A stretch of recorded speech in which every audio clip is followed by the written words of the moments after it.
Christine Conrad, and I'm with the great Vishal Amin. Vishal, thanks for your time. Thanks for coming on my podcast. And I have a bunch of questions. But first, I'd like to ask you, for the listeners, what do you do? Man, that's a loaded question. I do a lot, but the biggest thing I do professionally, I'm the general manager of the security solutions business over at Microsoft Federal. So focusing on working with national security efforts, defense agencies, defense industrial base customers, and really working on the largest and probably the most innovative security workflows and solutions that help the national security mission. Uh, at the end of the day, what I do is I'm in technology and I'm in cyber, and I'm just one of the 8,000 professionals in cyber that Microsoft has, and I have the privilege of leading some just very brilliant people.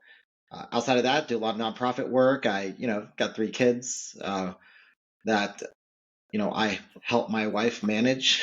She does a lot of that, and I don't know how she does it, but that's a little bit about what I do. What about it makes your heart sing? Like what makes you passionate about it? I guess collectively, because I guess like managing kids is a full-time job, right? And then giving back to the community, and then just cybersecurity in general is a loaded word in several aspects. So, what makes your heart sing about all of those things? Sure. I think one of the coolest things about our industry is the fact that we're fighting bad with good, and I have a sense of purpose and a sense of mission, but it ties really well into the rest of my life and everything I do. So it's a pretty awesome thing to be able to tie your professional world into your personal world a little bit, especially if you're driven that way, right? If you're driven with with this passion that you want to always do more good, or you always want to help others, or you always want to just do the next right thing. I say that a lot. Then it's really easy to professionally do what you do, and I think that's really what it does for me. But it's not just the job. Like I think you have to balance what you're passionate about, your job, your family, your community, your network, and I think together that's really what makes it happen.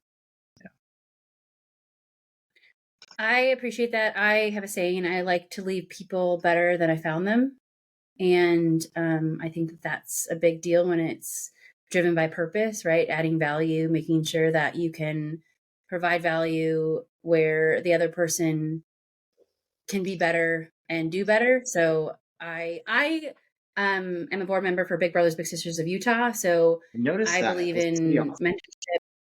Yeah. Yeah. Yeah, I think the whole, like, the saying, like how it takes a village, like it took a village to raise me for sure. So I think I want to give back in a sense to others that, like I think me and others that are on the board, or just mentors in general, that can add value to people and insights that they wouldn't normally get, on a day-to-day basis. So I appreciate, it's a big thing. It's admirable that you give back in the community. I do have a question about like books. So I love to read self-motivation books, philosophy books. Curious to know what book has most influenced your life. And then are there any books that you give most as a gift? So I don't give any books as a gift. I know a lot of leaders, and I've seen some of your podcasts as well, or your podcasts. I think you had someone once say, "Hey, I require all my leaders to read these 3 books," and these are the books I like. I'll tell you, I one of my greatest not strengths was love for learning. I hated reading. I was bad at it. I had a private tutor when I was in, oh man, it must have been like 5th or 6th grade, just to help me read, because my my ability to go through words is really bad. I mean, one thing people don't know about me I don't think I've shared this anywhere, is it takes me like Yeah. half the amount of time to read something as anyone else. So like I go through things really slow. So I'm a very like audible visual person. I have to like read and hear it at the same time. So for me, books are I love certain books, but they have to stick. Otherwise, I don't to be frank, I don't care. It doesn't matter if I'm reading a a book from a famous military commander or any of that. Like it, unless I can feel it and I've lived it, I don't relate to it and I won't read it and I'm not going to listen to it. So there's a couple books that I was forced upon to read by a mentor of mine. His name's Jeff Haleman, and mentor, professional coach, and he's in our industry as well. And I was leaving the military and he said, read these three books. And I read them all, but one of them stuck, and it was Outwitting the Devil by Napoleon Hill. Amazing book, had nothing to do with technology, had nothing to do with the industry, had everything to do with the way you think and how you have to think about things differently and how you have to question things. And it was a book written a long, long time ago, was banned and then was brought back into the market later because it's too controversial. And Outwitting the Devil, talking about frame collision, talking about how to think differently, how to challenge the norm, how to combat bad with good. Like that was really impactful for me. I'm starting to read. I won't tell you all the other books because I think everyone's got their own frame of what they want to read and how they want to read it. Um, but I've started to get more into like decision points, right? Presidential books that have been written by folks that have been forced into decisions unwillingly or when they weren't planned. I mean, I look at President Bush, for example, who was elected on No Child Left Behind, yet had to make decisions after 9/11. Most people forget that that presidency was actually built off of empowering children and communities and not built as a wartime president. And every presidency since has had some type of international conflict. So being able to make decisions unknowingly and having to do it, those are things that draw me to the way I think. So I would say Outwitting the Devil is probably the one I'll mention here. But again, I actually didn't even read it first. I listened to it. And then after I listened to it, I bought the book and then I referenced it in certain spots and then I listened to it again. So I read it through listening, but I also own it now. And the other thing is I don't keep a bookshelf. Anytime I read a book and I finish it, I get rid of it because I don't want to dwell on it. I want to pick something else, pick something up new, right? And then Yeah. if it resonates, I'll write my thoughts down somewhere. I'll have it somewhere. I have a journal. I'll catalog it there. So if there's any book, I have my own journal that I put on the side, and that's the book I use, right? But I don't keep any of my novels or anything. Interesting.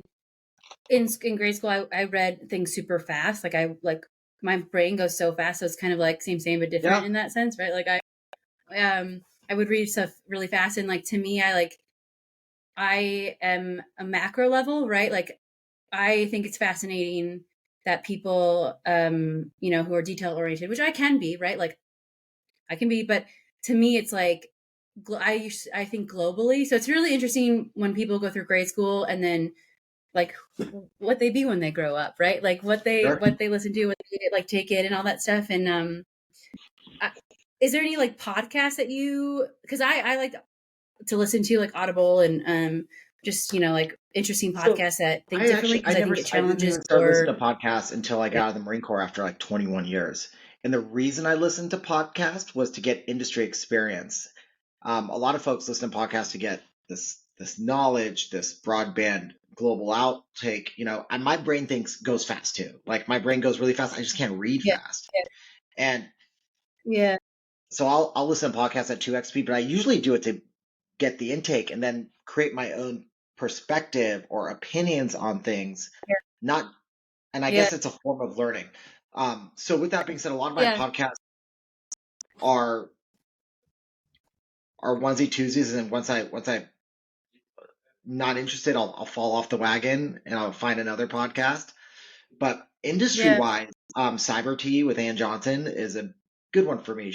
I look up to her. Um, she's a leader in the cybersecurity community. She believes in diversity. She believes in people doing the right thing. She gives back to many different causes. Um, and the way she operates and makes decisions is something I emulate. So when she interviews people and the things they talk about, they're interesting to me in the industry. So I listen to that. Um, uh, Cool. I've subscribed to a couple podcasts here and there that are always, they always have one or two good episodes. But another Hmm. good one is Brian Shantosh. He has a podcast from his platform, Crooked Butterfly Ranch. And that's a really good one, but I can relate to that because of his background with the military. But it's really not about the military. It's about making decisions. It's about battling adversity. It's about perseverance. It's Yeah. about coming out on the Yeah. other side of grief and other types of things that you might feel put you in the hole. I mean, it's kind of like the persona of people having professional coaches. I think a lot of folks will say, "Hey, when Mhm. you get into a senior leadership position at a big company like mine, or like at Microsoft, or somewhere, have a professional Mhm. coach." And I believe that you should have a professional coach. You should have someone that mentors you. But Mhm. when I look at professional coaches now, they're all telling me the same thing. They're all giving me the same antidote for conflict. They're all giving me the same antidote for success. They're telling me to make a plan. And for me, and I can read all that. I can listen to all that. But what I get from Ann, what I get from Brian Shantosh are folks that aren't professional coaches that are coaching. What I get from Jeff Hillman, for example, he has a podcast as well, which is really good. Um, what I get from them is a different way to think. And that's what I need as a professional coach, as an executive coach, is how am I thinking Mhm. differently than just falling in line? And that's what I get from podcasts. So I would say those two podcasts, and Jeff's podcast is really great. He's got a gazillion kids and manages a household and all of that, and is in the tech sector. So I learn a lot from these things. So from industry wise and life wise, those are probably the three that are probably the most standoutish for me.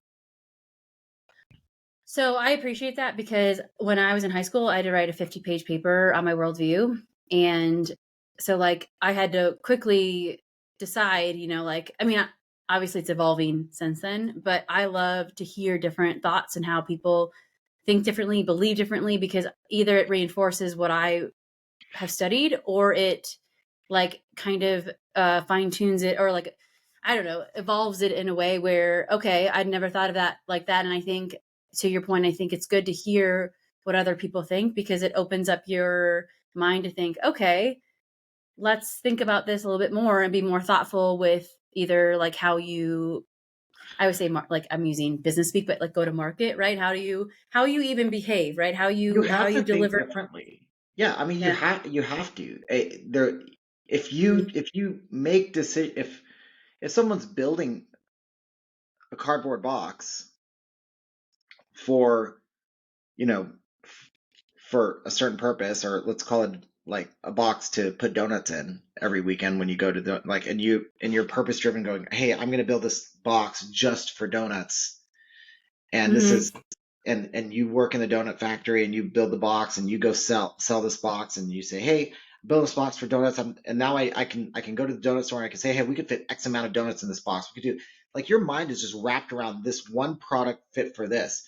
Whereas if someone comes Mhm. in differently, go, hey, that's a perfect box for croissants, or that's a perfect box for this. Yeah. That's that's a Yeah. perfect box. Like if you put some waterproof liner on here, you could put something else in here. Like you have to bring it's a really cruddy example, but the you Yeah. have to think about things differently. If you engineer it and then you end up in that field, you're thinking about the problem the same way. But if you can bring diversity into it, you can bring someone else that thinks about something differently. If you think about someone, um, in that same cruddy example, if you bring the person that's eating donuts to it, they're like, well, this box would be a lot better if I just opened up the top so I could just reach right in and grab it out and close it again, right? Like, I mean, there's so many different Yeah. thoughts that you can put into something if you just look at it from different angles. So that's the whole perspective of those podcasts, and even the coaches and the mentoring is, for me, Mhm. you can get a job by falling in line and saying, this is, I trust your process, I trust your marketing, which, listen, there's data driven insights on how to do things that are going to make you successful in many different lights. But Mhm. if you're trying to do more, if you're trying to make a bigger impact and you have an idea, then there's nothing wrong with grounding that idea in data and then moving with it, right? And that's how you're going to make an impact is by showing how you can maybe do things differently or better or automate things, right? And that's why I gravitate to those types of books, to those types of people, to those types of podcasts. Mhm. I mean, I'm in a role right now at Microsoft that majority of my peers have been doing what I do right now. I would argue for about 15, 20 years longer than I have.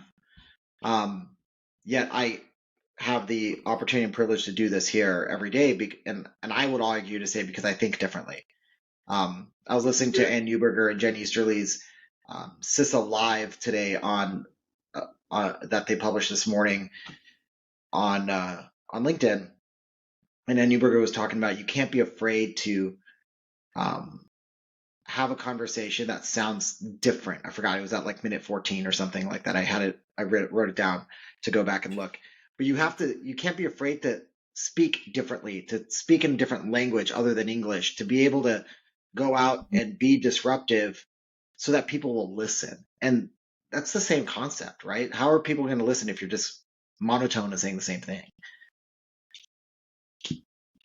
Yeah, no, I 100% agree. I think having a different point of view can always add value if it's like obviously like the intent, right? It's always the intent of the individual that's giving it, but I think the more people that can voice their thoughts of like, oh, I consider it this way, I think to me is a great brainstorming session because there's no like wrong way to, I don't know, like create a donut box in your sense, right? I was gonna make a joke. I was like, you could put Horrible like water. example.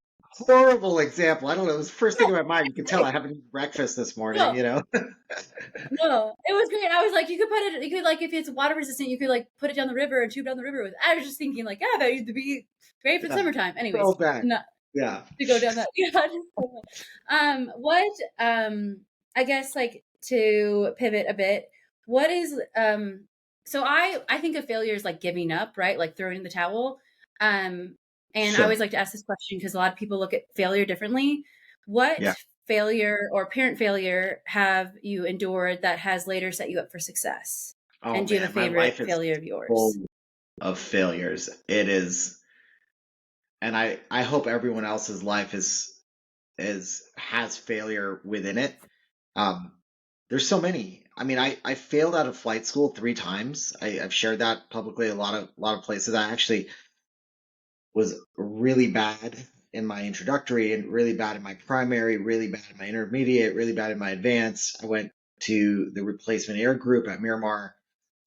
They put me in the F-18.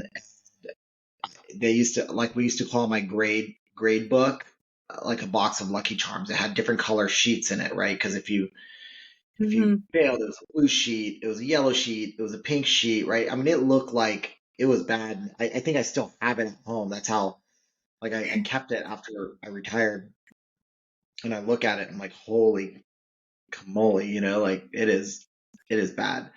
And I failed a couple times. I remember there was one moment where I failed and my back was against the wall. I was in a boardroom, and you go around the room and everyone gives you questions, um and I'd failed. This was my third review board, and no one's ever been through 3 review boards. Usually 1 or 2 review boards, you're out of the program.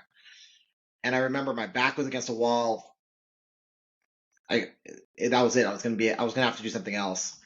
And everyone asked me like these softball questions. Do you want to be here? What do you know about this? What do you know about that? Why do you want to be here? Maybe I was just a really, really garbage test taker, And this this major sitting at the end of the table asked me a question. He pulled out a paper and he asked like these like 50 questions. And I was like, oh man, this is it. Like pulled out the 8.5 and 11 piece of paper, or 8 and 11, whatever the measurement is. And he pulled out the paper and he asked all 50 questions. And I answered each one of them, not knowing if I got it right or wrong. I just answered them. And then he moved to the next person. And I left and I went out the next day, or I went out that afternoon. I was like, oh, my career's over. I'm going to go. And ended up out in a, you know, I went to a bar and went, just sat there. Uh, and I got a call from my advisor, and my advisor said, can you come back? I came back and he said, hey, listen, we can't kick you out of the program. You answered 48 out of the 50 correctly. So as much as we don't want you here, literally saying that, we're going to put you back in. You're going to finish these next events and you're going to be out of here. And there's a lot of things like that in my life that have happened. I mean, where me failing has pushed me to the brink. I used to do a lot of speaking for a nonprofit, and we used to ask these questions through this program that they have to other veterans and folks that are trying. Recall a time when you were at your best, and a lot of folks would say, when I won this award, when I got this job, when I was doing this, when I was part of the team. I could tell you that I am at my best when my back is against the wall, when I feel threatened, when failure is not an option, when there's nowhere else to go. I'm stressed out. I operate really well in those scenarios. But that doesn't mean I like being in those scenarios and I want to be in those scenarios. It just means when I'm in fight or flight mode, that is when I operate at my best. So I have to be able to harness that. So for me, when I'm failing, as contradictory as that sounds, I feel like I'm at my best, or it brings out the best in me, even though I never want to be in that position. So, Mhm. um, so yeah, there's a lot of times in my life where I fail. But I would say to anyone who's listening, find out a time when you failed and what came out of it. Right? That's where like the things like perseverance and like the appreciation for beauty and all these things around you come out. Um, I would argue to say failure has shaped everything I've done in my career, in my life. The one thing that I never want to fail at, though, is being here for my family, being here for the people that around me, for your kids, like those are things that failure could be inevitable everywhere else in your life, but you don't want to fail that. And I can see hints of failing in those certain moments where people say, well, Vishal, you were doing this. And for me personally, that's like a different type of fail. That's not a systematic failure. That's not something you fail. That's more something, hey, are you investing as much time in what you love as what you're doing outside of that. So that's a different type of failure. But so keep that in mind, right? I don't think failure is a bad thing, but Mhm. it's a different type of failure No. when you're talking about your personal life.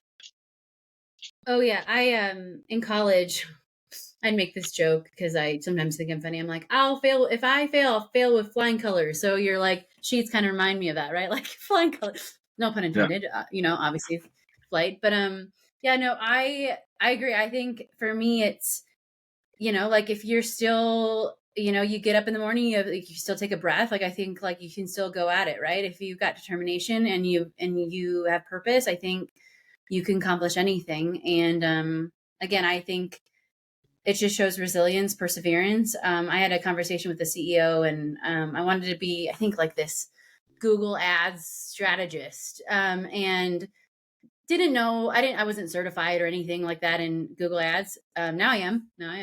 And he was after the interview. He was like, "I've never met someone with so much determination and moxie." And I think, to your point, when you're against the wall, you need to like act, right? Fight or flight. You need to make a decision. And I think that that's true character is when pressure is applied, the real individual comes out. So I appreciate when listeners will hear this because I do think like just because you didn't do well at something doesn't mean you can't go back and try again. And so with that, what is one way your work has impacted someone that you didn't expect in a in a positive way, basically like changed a life that you didn't know that it did. I mean, I don't know. Like hopefully somewhere, something, what I try to do is make decisions at a level where you're just doing the right thing and things will happen after that. I don't think I need to be involved um post maybe pointing people in the right direction or investing a little bit here and there, uh, because sometimes all people need sometimes is a little boost, or maybe you Mm-hmm. need that investment as much as they do. Um, Mm-hmm. you asked like, what have I done? Like, I'll tell you, I don't do anything just to help others. I am also very selfish in what I do and how I do it, which means, which means I want it to benefit something I'm doing as much as I want it to benefit what they're doing. Because that's value to them as well. No one in this Mm-hmm. world wants to feel like they're getting a handout. They're just the recipient of something.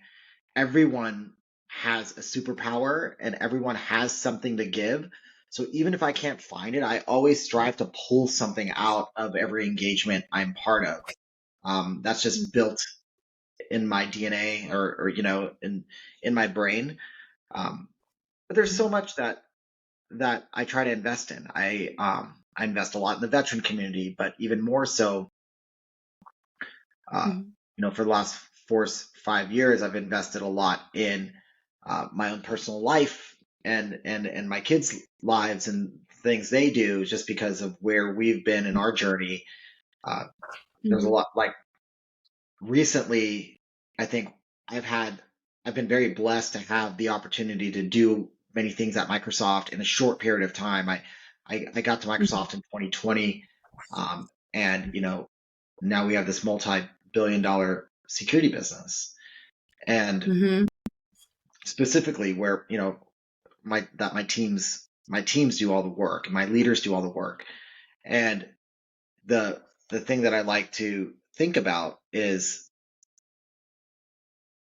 I do things a little differently. So how do I take this platform and this value and what I do, and share that with people that aren't in this industry now, and say, hey, you could do this too. Like this is something that you can move forward with as well. You don't need to have been in this industry for 20, 30 years to be able to do this. I share a lot with my leaders about the difference between leading and managing.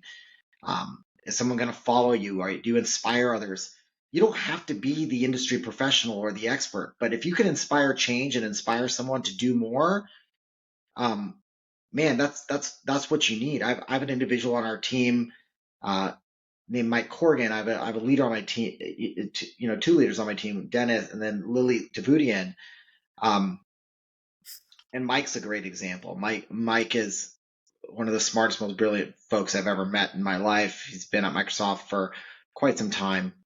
Uh, I have never been, and I never will be as technical and as smart as Mike, and I don't ever plan on it. But if you can just give someone a sense of direction of what your vision is, and them being able to like work with you, you can empower them to do so much more, and hopefully what they're doing is good, right?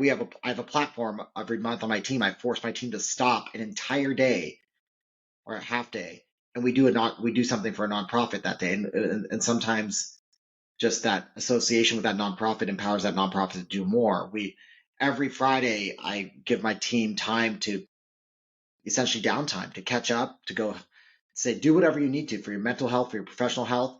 And even if it's, hey, I've had a rough week, I needed that 5-10 minutes, or I needed that 4 hours today to go get lunch with my family or my friend to talk something out. For me, that prevented something that we don't even know, right? Like I never want someone going into a Saturday or Sunday thinking they need to go have a drink, or they need to go do something like that because they're stressed or need an out, right? I'd rather them had that decompression time. But that's a lot of my philosophy from when I flew, or when I was on the ground in the military or other things, right? And the cyber world is very stressful and it can be very fast. So everything I do is very intentional, but it's all also everything's very, like, I don't know, all over the place and kind of interweave. So the actions I take to hopefully empower people to do more great things and do things better, I mean, I hope it's there, but again, that just goes back to just do the next right thing and things will happen, you know? Well, yeah. Well, just to add value, you manage processes, not people, right? And I think a lot of the time in the like in business, people think that they need to manage I love like that. people I don't, for that. that's the first time I've heard that in a while, or I don't think I've ever heard it. That's Yeah, awesome. yeah. So my dad was in the insurance industry. Anyways, he was a business owner, and he was like, "You go to school to manage, you learn manage processes, but you don't manage people." And so I think a lot of time people get confused about that a little bit, and I think unfortunately like a lot of turnover can happen when it comes to that because people are humans, right? Like they as much as it's your work, right? You can separate work and your personal life, but I think it's like when you give, that's a lot, right? That's a huge Yep. part of your life, and if you don't have someone who inspires you or encourages you or supports you, that can be very impactful to your mental health in a negative way. And I think when you say like some of your team is like the smartest that you ever met, I think that that's awesome because you're understanding their gifts and you're letting them leverage them like to the best of their ability. And I think in the workplace that needs to be more, I guess, not enforced, that sounds like pressure applied, but just encouraged or supported. Yeah, And I mean, as a leader, I think you just have to be more empathetic and understanding of people. I used to want to be a leader right when I got out of the military, and I would have failed right away, I think, because I would have led like I was in the military. And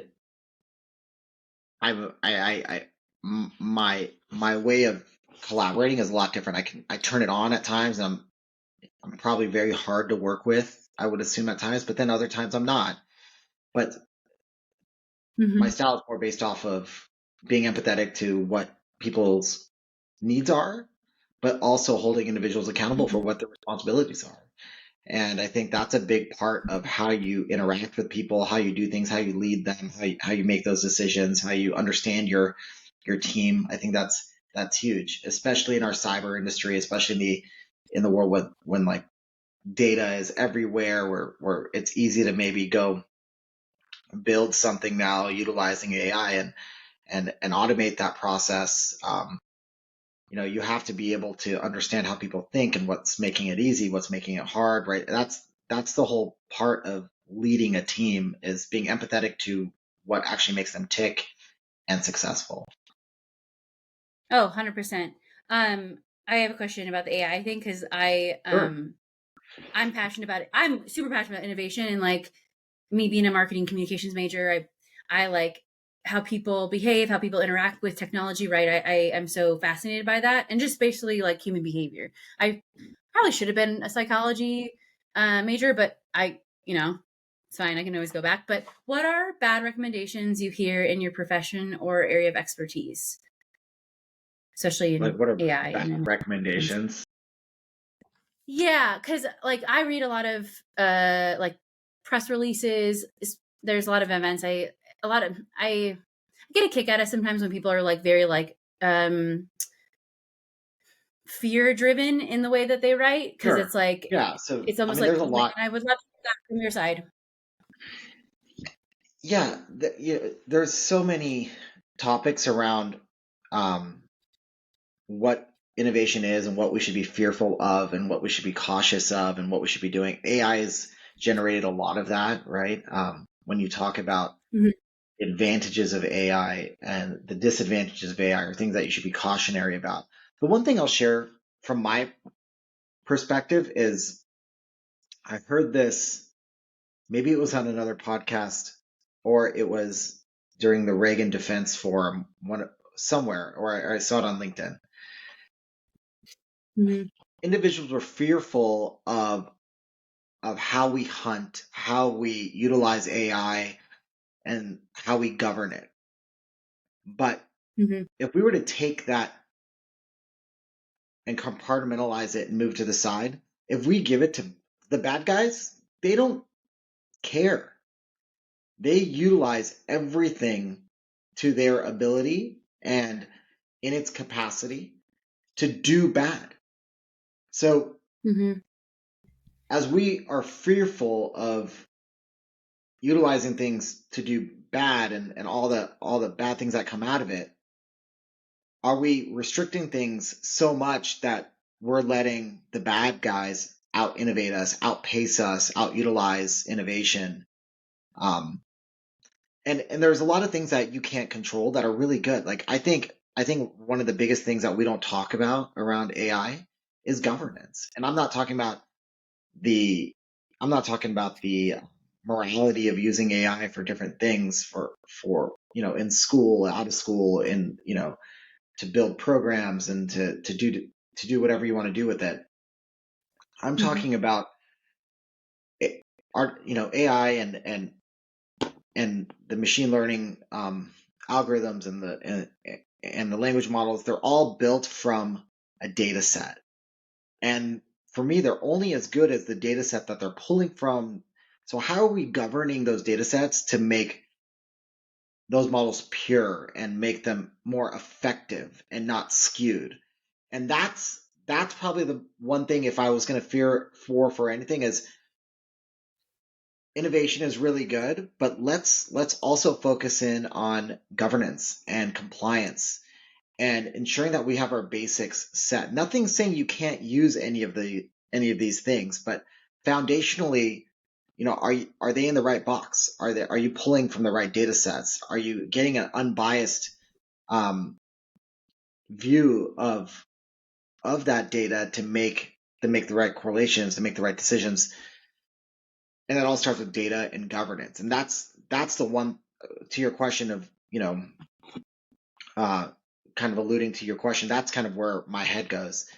With all that being said, all information is good information. So even if things are being skewed, even if people are using it the wrong way, even if you see a lot of FUD in the media, I mean, we in the cyber industry, there's all these organizations, and a lot of folks combat each other.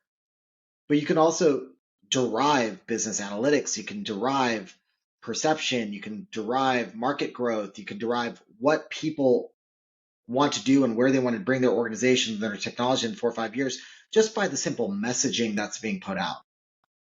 So that's actually, information is information, good or bad. Uh, I'll also say, though, specifically to my sector, whether it's good or bad, when something bad happens in the world, when the bad actor takes over, uh, you know, a water a water structure or an electrical grid, or you look at the things that are happening in Ukraine, when a bad person does bad things, indifferent of where we are in the community, we have to come together and work together. And that's, no matter what you see, all the bad advice, all the good advice, I can honestly say, maybe this is just putting my Good Samaritan hat on, when when things go south, this community comes together. So so I always think about that in the back of my head, no matter what I read, whether it's good or bad or whether I believe it or not. I know at the end of the day I can pick up my phone. Um, I was about to do this, but it's, my daughter would just pick up her Oh, iPhone. oh, Yeah, yeah. yeah, Well, no, they like there's so if yeah, depending on generation, some people go like this, or if some people go like that. So it just yeah, depends on like it's really yeah. interesting how people do So I that. was So yeah, about to do this, but and yeah. we could call Google, we could call AWS, we could call the folks at Manny, we could call, any of the cloud service providers. I can call some of these great organizations doing Mhm. incident response and say, let's partner together to do good. So I think it's an interesting question. What have I heard bad, or like, but I mean, everything is kind of in context and good. I Subjective. look at this Yeah, information as it's information. subjective. Yeah. Sorry, I didn't mean to cut you off. I didn't mean to No, cut you off. But yeah, no, I think to add to your thing, for me, the more people know about it and understand how like generative AI works, right? Like basically the more that they understand it, the more that they understand where it fits, the more that they're able to use it. And I think for me, the more inputs that you put in, like the more interaction, the more data that you get. So you can, to your point, I mean, I use it all the read it. time. Yeah. I mean, I use Yeah. it in my Like, well, email, I it's use like, it in my Teams. yeah. I do. I, Yeah. I use Copilot, obviously, from Microsoft, and I love it. I mean, calling out things that I owe, the things that I missed in the meeting. I think I was in a meeting yesterday and I went into Copilot and I joined the meeting about 15 minutes late and I said, hey, what did I miss? And it was like, here are the bullet points Yeah. of what you missed. Here's who has actions. I mean, it was, my productivity is at a new level, but it also helps me be straight and to the point now and in my engagement with others. So it's helping me be a more effective defender or a Yeah. professional in the world. Yeah. Yeah. And I have a couple more, like just maybe two questions left for you. But I think AI is like the sidekick, right? It can be a sidekick to the superhero, which is cybersecurity, right? Like it's like, I don't know. I just think of like Sure. fighting crime. Yeah. Like Copilot, That's how right? in Yeah. my It's right head. there with Yeah, you. I'm like, that's in my head. What would you, if you had a billboard that reached billions of people, what would you put on it? And then the second question is, if people want to learn more about you and like more about your work, where can they find you? The easy question that you asked second was, where do they find me? You could probably put it in the podcast, but just connect with me on LinkedIn or follow me on LinkedIn. I am there. And that's probably the best place to connect and follow. And would love to meet anyone and everyone that wants to follow that way and see what you're doing in the community by following you and understanding what you're passionate about. And I love when folks I don't know, they post some cool things and I'm able to see them. I think, Christine, that's how we connected. Just saw some of the cool things you were doing and I thought, Yeah. oh, I'd love to follow Christine, right? And see what she's doing. You learn about people in our industry in very unique ways. That's how I learn. That's easy. LinkedIn is a great spot for that. The first question is, if there was a billboard, I lead my business in different ways. I think different ways. I used to do a lot of work with the Travis Manning Foundation. If not me, then who was a big thing for them. I would, put that on a billboard. But, I would say doing the right thing, no matter what industry, what decision, what profession, where you are in your life, is a big thing. And that came from someone I respect a lot, that I asked, hey, you were put in this situation. How did you get out of it? What did you think about? He said, listen, I didn't think about I didn't think about the people that we were going to lose. I didn't think about the moment I was in. I didn't think about going home. I didn't think about, the hole I dug myself into. All I could think about was, I have a hard decision to make. So I'm just going to do what the very next right thing to do is. That's what I'm going to do. It's like one step at a time. Just do the next right thing. I think I would put that on a billboard, right? Unless there was something, I'm not a funny person, so unless I can think of something really funny to put on a billboard, I've seen like Roto-Rooter commercials and things like that where I live, and there's some funny things on the billboard. Unless I can think of something like that, I'm not a marketing guy. I think it would be, just do the next right thing. And if everyone lives with that philosophy, if you have a hard decision to make, if you are struggling on how to learn something, how to work with someone, it doesn't Mhm. mean that it has to be cordial. It doesn't mean that it has to be in line with everyone else. It just has to be the Mhm. next right thing. And that's saying that you have a more moral conscience. You have strong values that reflect your personal upbringing and who you are and being part of this community. But there's no question around what right versus wrong is. So that's what I would end with there. Cool. Yeah, I guess what like I always think of like, is this going to impact others in a negative, again, it's my decision, right? So it's going to impact my life first, but at the same time I'm like, I don't want obviously I'm not making that crucial of decisions where it's impacting the public, right? But you always want to think of like, okay, I'm going to go through my head of like, okay, what are the pros and what are the cons? And it's like, what is my moral compass? What direction do I want to take? And is it the right direction? Um, yeah, I think that's great. The next right thing. So I think that is good. Thank you for your time.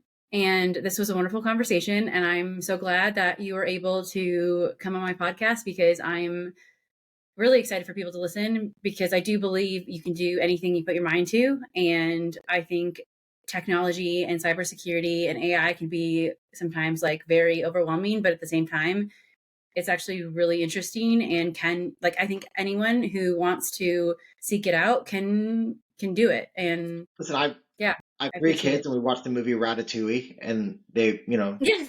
Gusteau has that book, Anyone Can Cook. I mean, Yeah. anyone can cyber. And if anyone listening is looking to get into cyber, we need people that aren't in cyber in cyber. We need more women in cyber. We need more veterans in cyber. We need more folks from communities that don't traditionally go to higher levels education and schools to be in cyber, right? Like we need um, you know, I don't believe you need all this crazy education. And I went to all these schools, right? I personally don't believe you need all this education to go into Yeah. cyber. This is where we're going to see some of the people that think the most different and have Oh the yeah. most amount of Yeah. experience. So anyone that wants to get in this industry, just do it. Just get in. We Yeah. need people here.